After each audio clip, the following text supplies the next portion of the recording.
Hello everybody, Merry Christmas and welcome to the United Stands. And I tell you what, it is the season of goodwill and it could be the season of a fresh start for Mainoo. Apparently he didn't know about his brother's t-shirt. We'll talk about that. But more importantly, big game against Aston Villa tomorrow. The indications are that Mainoo will start. So that's very, very positive. I just think, you know what? We're down to the bare bones.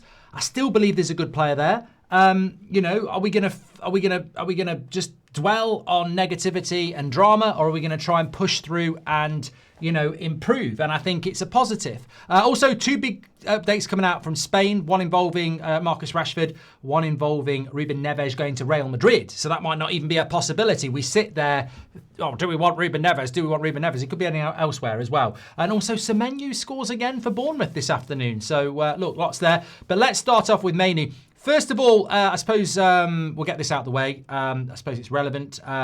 There was a story coming in this afternoon from iPaper. Pete Hall says that Kobbie Mainoo was unaware his brother would be pictured at Old Trafford wearing a free Kobbie Mainoo t-shirt on Monday night. Mainoo does not intend to disrespect Manchester United. Look, I get it. I don't even need to read the comments. I'm not live, so I haven't read them. But I know what people are going to say. Some people are going to say, yeah, well, look, all this drama, he didn't even know about it. Let's move on. Some people are going to say, happened on Monday night, late Monday night. He could have come out on Instagram. Tuesday morning, Tuesday lunchtime, Tuesday night. Wednesday morning, Wednesday lunchtime, Wednesday night. Thursday, and so on. It's now Saturday evening. Why, if you didn't know anything about it, have you taken 5 days to come out through a journalist we've never known you've had a link through before to say that it didn't happen? I would have thought Mainoo and his agency would have jumped on this a lot quicker if he didn't know about it, etc. I agree. Having said that, where's the evidence that he knew anything about it? I said this on Tuesday lunchtime. Where's the evidence that he liked that Goldstein's post or whatever like that? If he did, he's banged to rights. But in the absence of evidence, we should just move on. And it's a very important game against Aston Villa. And look, maybe it's marked his card a little bit with some fans, but even if he did know about it, even if he did like a post, and it was proved, it's still Villa tomorrow.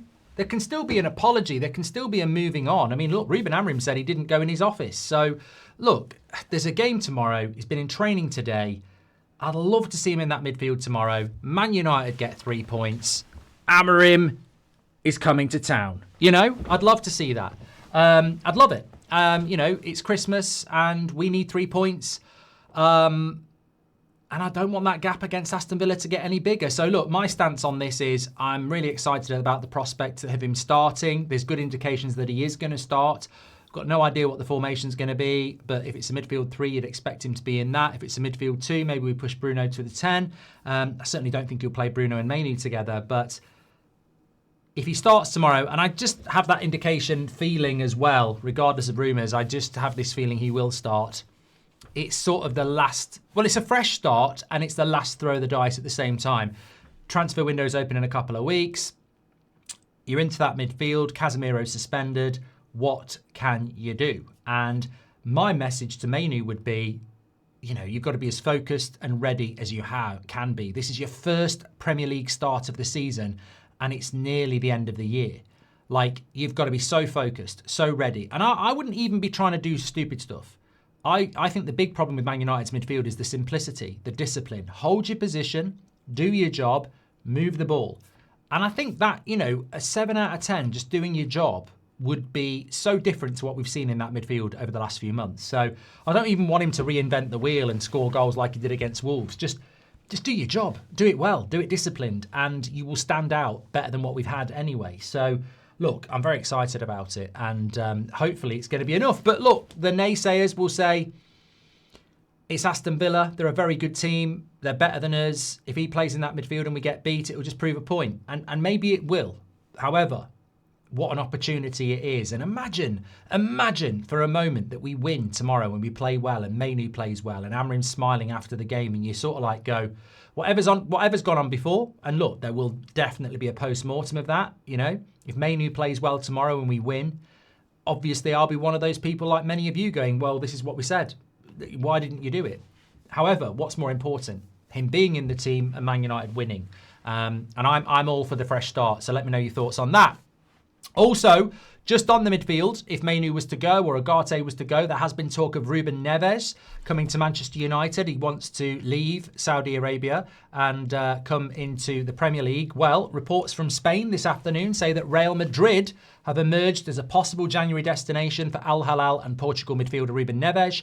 Xavi Alonso's side have struggled to control games this season and have lacked a midfielder who can dictate the tempo of a football match. You and us both.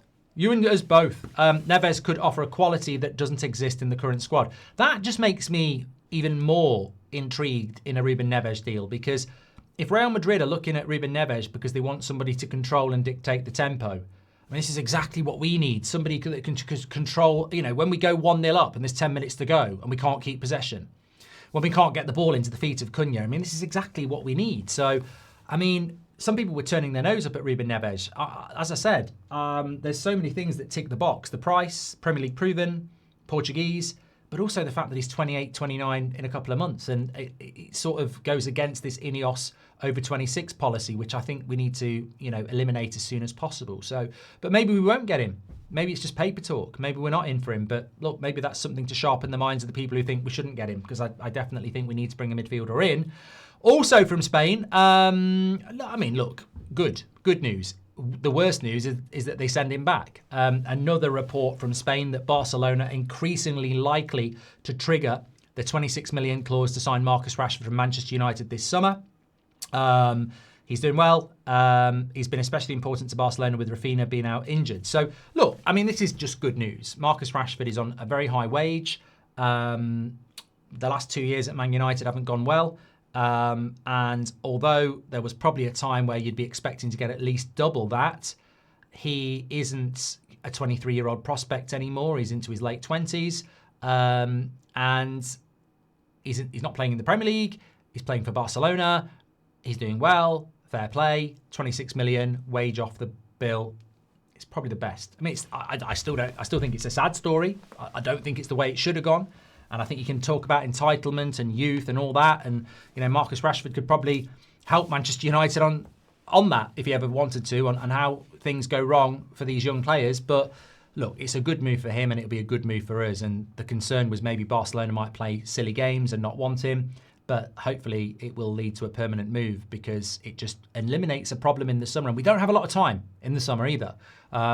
This is one thing that happened last summer with the likes of Sancho and Rashford and Antony. It's time. It takes time of your CEO and your director of football to negotiate those deals. And even Sancho to Aston Villa, it took time that we just wasted time on a player that's got no future. So if Rashford can go to Barcelona and be gone, we don't need to negotiate loans or bring him back or anything like that. So it would be a positive as well on that. And of course, I mentioned as well with Semenyo, there is some look. I mean, I'm reluctant to sort of throw this in, but there is a lot of stuff going on around Semenyo at the moment. I was on That's Football earlier, and a lot of talk about Liverpool being one of the favourites to sign him. I mean, they're not in the race as far as I know at the moment, and obviously scoring for Bournemouth against Burnley, it's not going to not help his cause, is it? He's a very, very good player. What I'm interested in, and I'd love to know your comments on this with Semenyo, is if we get him, great, and it could replicate what we did with Cunha and Mbeumo, where he just wants United and we negotiate a deal and happy days. But what I want to know is two things. One, if we get him, how are we getting a midfielder as well? Because that has to happen. And two, if we don't get him, are we going to use that 60 million to go for a really good midfielder in January? And I've not heard anybody talk about that. We've got to talk about the financials here. This is a £65 million release clause that is only operable for the first 10 days of January. Bournemouth may well do it in instalments, but it's still £65 million, and somebody might come forward with 60 plus 10, and we've got to have that money. So if we don't sign Semenyo, are we going to put that money towards a midfielder? Because we've basically exposed that we've got 60 million again. Or are we going to go for somebody else? Because as I said this morning, if we don't get Semenyo and are we then not going to let Xerxes go to Roma, having publicly made it obvious that we're happy for him to go to Roma if we get Semenyo? So I'm they're the two things for me. One, who's the midfielder we're getting as well, because we have to get a midfielder. And two, if we don't get Semenyo, how are we going to treat Xerxes? Are we going to get a different wide player?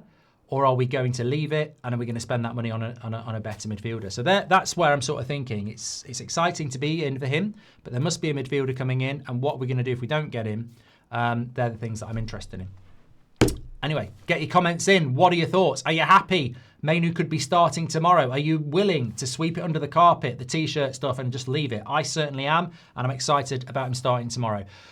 Look, I'm sure the comments will have people saying, oh yeah, as if he didn't know it's 6 days since it happened and he comes out through some journalist we've never really heard of, not heard of being linked to United players in the past. I just think I would have been happy without that story, actually. I mean, all I want to know is he's starting tomorrow. I don't really care whether he knew about it or not because it's in the past. Let's move on. Please do smash a like on the video and subscribe. Apologies for no live show tonight, but it's because I'm live on That's Football doing the Liverpool game and the Arsenal game. So if you want to join me live for some live chat, I'll be on That's Football, sipping on a mulled wine, probably right now. So tune in for that one. We are back with you tomorrow morning, of course, and we have match reaction. We've got the match tomorrow afternoon as well. Take care, stay safe. I'll speak to you on the next one.